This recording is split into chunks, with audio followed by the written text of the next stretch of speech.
So the rope is around Russia's neck now. And from that day, when the Soviet Union collapsed, until yesterday, the relationship between Russia and Ukraine was always problematic. But the people of Ukraine still had the good sense and wisdom to appoint a government that was pro-Russian. The Zionists decided it's time for us to use our, the street demonstrations. And last October, November, December, the world witnessed Caracas all over again. And eventually, the Zionists got what they wanted. You have the money, and you can send in your special people, snipers who will kill, and so on, throw petrol bombs and so on. And eventually they got what they wanted. They created enough havoc. May Allah protect Malaysia from that. Ameen. Ameen. And the president of Ukraine fled. He's a democratically elected according to your method, Mr. Obama, according to your system. He's a legally elected president of Ukraine. And he had to flee.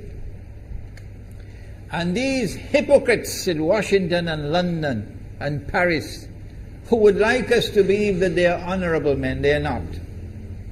Instead of standing on the side of the legally appointed president and demanding the rule of law, they all showed their colors as hypocrites in immediately recognizing the new government in Ukraine. The new government in Ukraine is anti-Russian. That's what they wanted.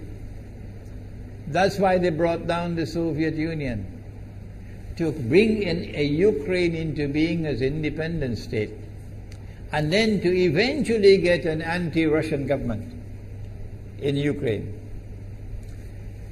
If by Allah's kindness Putin had not intervened and been so spectacularly successful, this is what the plan would have been. The new government in Ukraine would have joined NATO, and Russia could not stop it. And when the new government in Ukraine joined NATO, NATO will then send its armed forces into Ukraine. It could include nuclear weapons. Then Ukraine will pick a fight with Russia and decide that Russia must now vacate Crimea. Shut down your naval base. The rope is now tightened around your neck. Russia has to put its tail between its legs and withdraw its fleet, Black Sea Fleet, from Crimea. Russia is no longer a naval power. Crick crack, you finish. And Israel will celebrate. That was the master plan.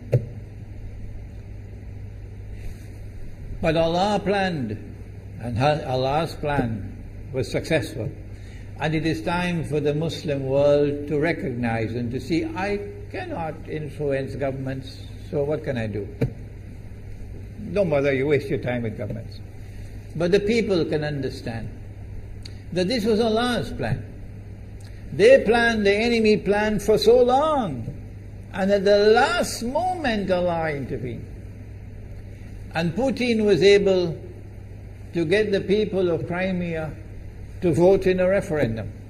And they voted 90-something% in favor of returning to Russia. They were a part of Russia, and they want to return to Russia.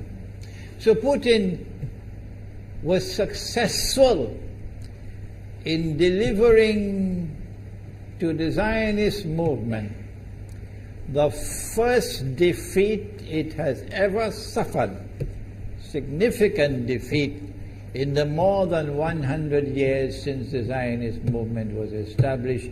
If that is not a sign from Allah, it's time for you to wake up. Putin is now succeeding in eastern Ukraine as well, because they're barking like dogs in Washington and London and Paris. Barking. It is Russia which is doing it. It is Russia which is doing it in eastern Ukraine. Oh? But when the Ukrainian government send the Ukrainian armed forces into eastern Ukraine, they don't want to fight. They say, we will not fight our own people. They refuse to fight. So the only way that the government of Ukraine could now stamp down the insurrection, the popular resistance in eastern Ukraine, is by calling on Washington, come and send your Marines. And then what will Putin do? The Russian armed forces are amassed on the Ukrainian border. So the Ukrainian soldiers are refusing to fight their own people for two reasons. Number one, why should we do your dirty work for you? We're not going to fight our own people. That's not what soldiers are for. And number two, if we make the mistake of using guns on these Russian-speaking Ukrainians, what will the Russian army do to us tomorrow? And they have already said, Putin has already said, we are going to intervene to defend our people. He's already said it plainly. The writing is on the wall. Putin has won a victory in Crimea. Whether governments like it or not, whether governments vote this way or that way, is now irrelevant, because we all know that they have to vote where the butter is. Putin is on his road to a second victory in Ukraine. And they can't take defeat after defeat. So the writing is on the wall. Exactly as Nabi Muhammad alayhi salatu wasalam has said, that we are now moving towards the malhama. How long will it take?